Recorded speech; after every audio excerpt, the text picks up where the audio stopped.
Welcome back to their channel. तो friends, आज हम कोई भी स्टडी नहीं करने वाले हैं क्योंकि हर रोज हमने स्टडी करते हैं।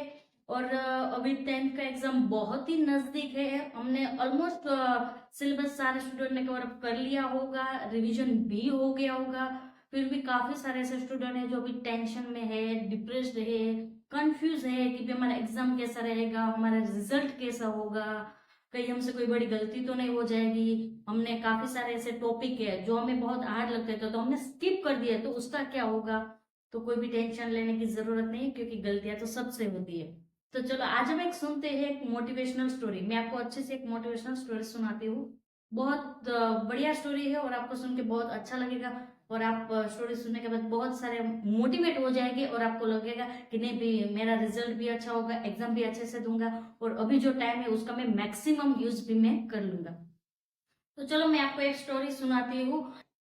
तो एक हंगेरियन कंट्री का एक पर्सन था जो आर्मी का एक बंदा था और बेस्ट पिस्टल शूटर था। और 1938 की ये कहानी है। उसका नाम था केरलिन। आपने बहुत बार ये काफी सारे मोटिवेशनल स्पीकर से ये कहानी सुनी होगी, पर फिर भी हम सुनते हैं क्योंकि ये कहानी ऐसी है, जितनी बार सुनोगे उतनी बार आपको मजा ही आएगा। तो केरलिन नाम का जो इंसान था वो बेस्ट पिस्टल शूटर था। और उसका जो जज्बा था कि भाई मुझे ओलंपिक्स में जो ओलंपिक्स होते हैं उसमें मुझे गोल्ड मेडल हासिल करना है। और ये आर्मी में काम करता था। और 1938 में उसके साथ एक ऐसा एक्सीडेंट हुआ, एक ऐसा इंसिडेंट बना उसकी लाइफ में कि जो सारा उसका जज्बा था ना वो टूट गया, उसका सपना टूट गया। क्या हुआ उसके साथ? जब वो आर्मी में था ना, तो आर्मी का एक कैंप चल रहा था, ट्रेनिंग कैंप चल रहा था। उसमें एक बड़ा एक्सीडेंट हुआ और उसका राइट हैंड चला गया। उसका राइट हैंड चला गया। जो हाथ से वो शूटिंग करता था, शूटर था, पिस्टल शूटर था, तो उसके लिए आपको पता ही होगा कि उसका हाथ ही उसके लिए मतलब बेस्ट होता है, जो अच्छे से उसको काम में फोकस करने में बहुत ही हेल्पफुल होता है।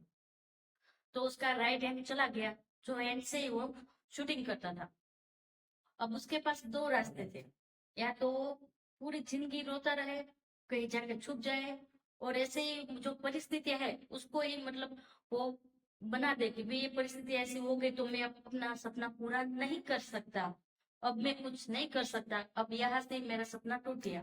या दूसरा रास्ता वो था कि उसके पास जो दूसरा हाथ है उससे वो ट्रेनिंग शुरू करे और उससे वो आगे बढ़े और उसका सपना है वो पूरा करे। तो उसने क्या किया, 1938 में जो एक्सीडेंट हुआ उसके एक महीने बाद ही वो इंसान है ना, वो फिर से उसने अपने लेफ्ट हैंड से उसने ट्रेनिंग स्टार्ट कर दी, पिस्टल शूटर की ट्रेनिंग स्टार्ट कर दी। और उसके बाद 1939 में एक नेशनल चैंपियनशिप हुआ। और वहां वो सारे जो प्लेयर्स अभी रेडी थे नेशनल चैंपियनशिप में पार्टिसिपेट करने के लिए, वहां हो गया। सबको कॉन्ग्रेचुलेशन बोला। तब सारे चैंपियन ने उसको बोला कि तुम्हारा एक हाथ तो चला गया है, फिर भी तुमने बड़ा अच्छा जज्बा रखा और यहाँ हमें कॉन्ग्रेचुलेट करने चला आया तू। तो उसने क्या बोला पता है, कि मैं तुमको कॉन्ग्रेचुलेशन कहने तो आया हूँ, साथ कंपटीशन करने भी आया हूँ। मैं तुम्हारे साथ कंपटीशन करने आया हूँ यहाँ। तो वो लोग दंग हो गए कि इसका एक हाथ चला गया है, जो हाथ से वो शूटिंग करता था, फिर भी वो हमारे साथ कंपटीशन में आएगा। हाँ, उसने कंपटीशन किया और वो कंपटीशन जीत भी गया। वो लेफ्ट हैंड से उसने शूटिंग किया और वो कंपटीशन जीत गया। उसके बाद उसने प्रैक्टिस चालू ही रखी क्योंकि उसका गोल क्या था होगा, उसमें उसको गोल्ड मेडल हासिल करना था, इसलिए उसने उसका प्रैक्टिस चालू ही रखा। और सबको ऑलमोस्ट उस पर कॉन्फिडेंस था कि भाई ये जो ओलंपिक्स होगा उसमें इसको ही गोल्ड मेडल मिलेगा, क्योंकि इसने नेशनल चैंपियनशिप में भी उसने लेफ्ट हैंड से पार्टिसिपेट किया और एक विनर बन गया था। पर क्या हुआ फ्रेंड्स, ये 1940 में वर्ल्ड वॉर की वजह से हमारा जो ओलंपिक्स था ना वो कैंसिल हो गया।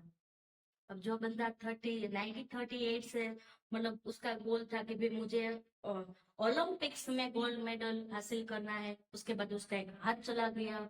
उसके बाद फिर से उसने अपना हौसला बुलंद किया, उसने हिम्मत रखी और प्रैक्टिस की और लेफ्ट हैंड से भी वो नेशनल चैंपियनशिप में भी वो विनर बन गया। और उसके बाद इसने और एक साल प्रैक्टिस की और 1940 में ओलंपिक्स कैंसिल हो गया। इससे बड़ा दुख क्या हो सकता है फ्रेंड्स कि ओलंपिक्स कैंसिल हो गया क्योंकि वर्ल्ड वॉर चल रहा था।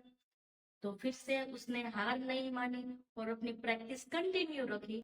फिर से ओलंपिक आया और फिर से फ्रेंड वर्ल्ड वॉर की वजह से वो ओलंपिक्स भी कैंसिल हो गया। अब यहाँ तक हौसला बना के रखना वो भी बड़ी बात है, क्योंकि एक बार ओलंपिक्स कैंसिल हो गया, दूसरी बार भी ओलंपिक्स कैंसिल हो गया, फिर भी उसने हार नहीं मानी और अपनी प्रैक्टिस है वो कंटिन्यू रखी। उसके बाद 1948 में ओलंपिक्स हुआ और अब जो ओलंपिक्स में जो आएंगे वो यंगस्टर हो गए, तो उसके साथ उसको कंपटीशन करना था। मतलब थोड़ा बहुत टफ तो हो जाता है क्योंकि अब उसकी एज क्या है, वो 38 हो गई थी। जब 1938 में उसका एक्सीडेंट हुआ था तब उसकी एज थी 28। तब उसकी एज थी 28 और अब उसकी एज हो गई थी 38। और उसके साथ जो कंपटीशन में जो थे ओलंपिक्स में दूसरे जो चैंपियन वो सारे यंगस्टर थे इससे, तो उसके साथ भी उसको कंपटीशन करना था। उसका प्रैक्टिस तो था ही, पर हौसला भी बुलंद रखना था, हिम्मत रखनी थी कि भाई इसको भी मैं कम्पीट करके आगे बढ़ जाऊंगा। और 1948 में जो ओलंपिक्स हुआ, ने एक हाथ से ही कंपटीशन में पार्टिसिपेट किया। वहां सारे लोग ऐसे थे जिसके पास बेस्ट हैंड था। बेस्ट हैंड यानी कि वो जो हाथ से शूटिंग अच्छा कर सकते थे वो ही हाथ से काम कर रहे थे, और इसके पास तो एक ही हाथ था। राइट हैंड से वो पहले शूटिंग करता था, वो एक्सीडेंट में चला गया तो उसने लेफ्ट हैंड से प्रैक्टिस स्टार्ट की थी। अभी वो लेफ्ट हैंड से पार्टिसिपेट कर रहा था और रिजल्ट क्या आया पता है फ्रेंड्स आपको? वो विनर बना।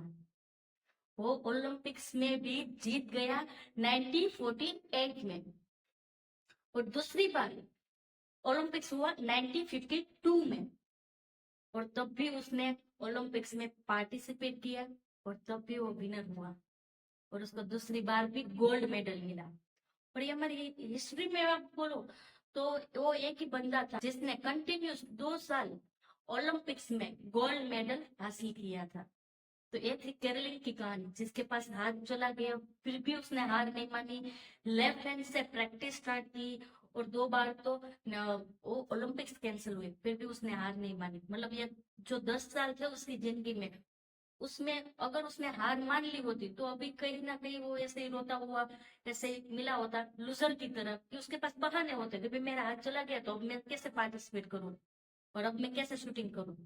पर उसने हार नहीं मानी, उसके पास जो था उसमें फोकस किया।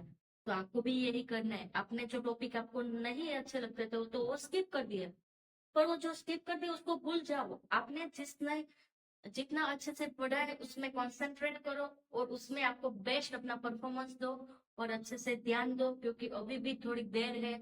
अच्छे से रिवीजन कर लो और जहां भी कंफ्यूजन है वो सॉल्व कर लो, डाउट है तो सॉल्व कर लो, अच्छे से प्रैक्टिस करो। डेफिनेटली आपका रिजल्ट भी अच्छा आएगा, क्योंकि मेहनत अच्छे से करते हैं तो रिजल्ट क्यों अच्छा नहीं आएगा। तो फ्रेंड्स आपको ये कहानी अच्छी लगी हो तो वीडियो को लाइक करना, शेयर करना और चैनल को सब्सक्राइब करना। Thank you.